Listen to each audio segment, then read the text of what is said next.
आज आम प्रस्तुत करवा जन्नी आलूर बहुत बढ़िया गोटे नुआ रेसिपी प्रस्तुत करवा। तो देखिए जदि जन्नी खाया पसंद करते भी ना, देखिए बारंबार बनैवा कहे यही रेसिपीटी तो बहुत यूनिक देखिए आगे छतु बेसर भी लगे फिका। तो बहुत बढ़िया गोटे रेसिपी प्रस्तुत हम। तो फुल वीडियो वाच करूँ पूरा ट्रिक सहित जापर। तो चलतु लेट नक रेसिपी आज आम प्रस्तुत करवा। नमस्कार, जय जगन्नाथ फ्रेंड, झिली कुकिंग को आपण मानक अनेक अनेक स्वागत। प्रथमे किसी जन्नी आलू नवा ता चोपा को ये जन्नी बाहर कर लंबा लंबा पीसेस रे कटिंग कर देछि। पुणी देखंतु आलू को भी एभली लंबा लंबा पीसेस रे कटिंग कर देबा। भल से टिके आमे क्लीन करी आको आमे धोई देबा। धोई सिकरी पूरा गोटे प्लेट को बाहर कर देबा। आको आमे साइड रे भी रखी देबा। तो एठी पुणी नवा गोटे बड़ पेन नवा। पुणी जेहेतु आमे छतु बेसर स्टाइल रे प्रस्तुत करबा, तो प्रथमे आमे गोटे नवा एथिरे पेन रे अल्प टिके सोरिष तेल ऐड करबा। जेति आपण माने तेल खाया पसंद करंती से अनुसार ये तेल ऐड करेंगे। आपण मैंने चाहिए ये रिफाइन तेल भी ऐड करेंगे। तो गोटे चामच दवा से जीरा, जीरा को फुटा दबा। जीरा फुटी सारा पर लंबा लंबा पीसेस रे कटिंग होता पियाज कंचा लंका को ऐड करी पुणी थे आम हाई फ्लेम रे आकु टिके आम प्रथम टिके सॉफ्ट हवा दबा।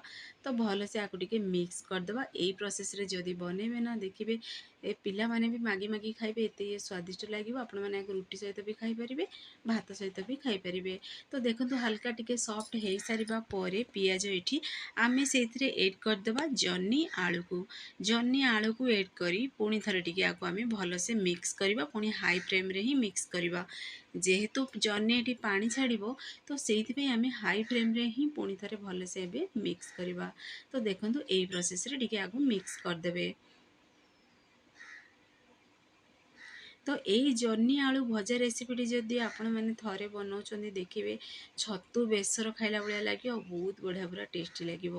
तो फुल वीडियो को वाच करके बनातु, देखिए पूरा ट्रिक सहित आपण मानक शेयर कर छोट छोट टिप्स ये शेयर कर। तो जानीपर केमती कौन प्रस्तुत हम।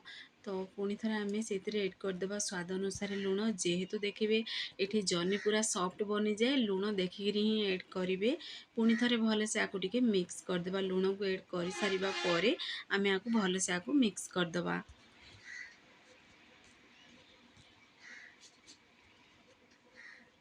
तो एबे आमे कौन करवा ना, अबे कभर को टिके बंद करदे।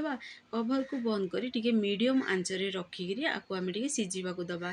तो ये मो कभर को 2 ରୁ 3 मिनिट पूरा मीडियम आंचरे रखिकी मुझे बंद कर देती कभर को।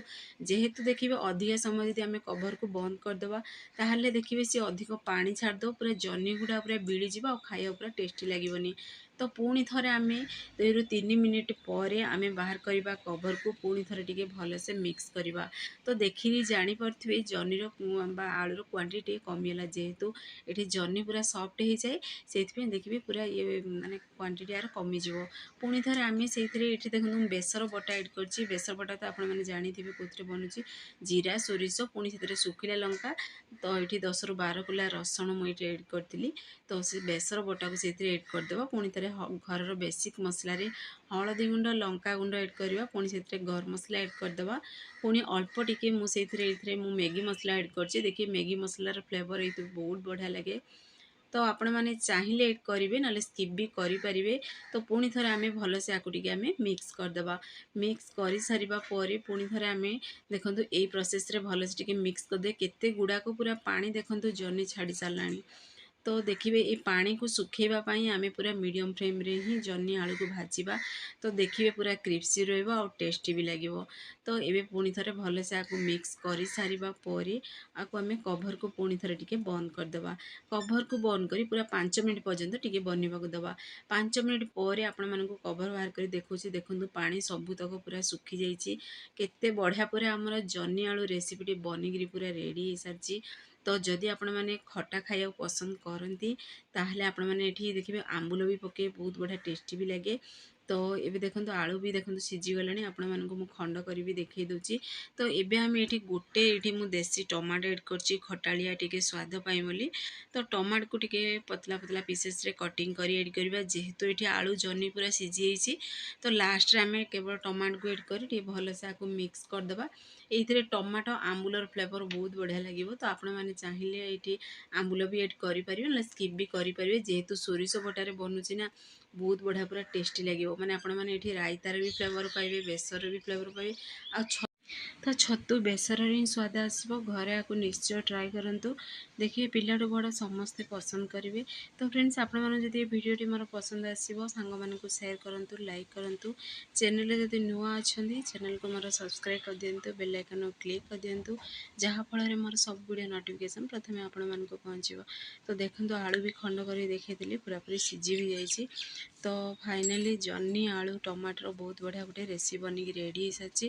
ତ ଚାଲନ୍ତୁ ଗୋଟେ ପ୍ଲେଟ୍କୁ ବାହାର କରି ଆପଣମାନଙ୍କୁ ଦେଖେଇ ଦେଉଛି। ତ ଦେଖନ୍ତୁ କେତେ ସୁନ୍ଦର ବି ଦେଖାଯାଉଛି, ଆଉ ଖାଇବାକୁ ବି ବହୁତ ବଢ଼ିଆ ଟେଷ୍ଟି ବି ଥିଲା। ତ ଆପଣମାନେ ଘରେ ଆକୁ ଟ୍ରାଏ କରନ୍ତୁ, ଦେଖିବେ ପିଲାଠୁ ବଡ଼ ସମସ୍ତେ ପସନ୍ଦ କରିବେ। ଆଉ ରୁଟି ସହିତ ବି ଖାଇପାରିବେ, ଭାତ ସହିତ ବି ଖାଇପାରିବେ। ଏତେ ହି ସ୍ୱାଦିଷ୍ଟ ରେସିପି।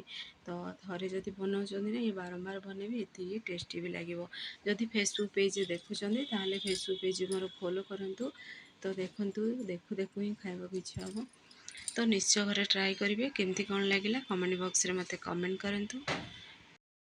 ତ ସେଇ ପର୍ଯ୍ୟନ୍ତ ରହୁଛି, ପୁଣି ଏକ ନୂଆ ରେସିପି ନେଇ ଆସିବି। ତ ଫାଇନାଲି ପ୍ରସ୍ତୁତ ହେଇସାରିଛି। ତ ଆପଣମାନେ ନିଶ୍ଚୟ ବନାନ୍ତୁ ଘରେ, କମେଣ୍ଟ କରିବାକୁ ଜମାରୁ ଭୁଲନ୍ତୁନି। ତ ସେ ପର୍ଯ୍ୟନ୍ତ ରହୁଛି। ନମସ୍କାର, ଜୟ ଜଗନ୍ନାଥ।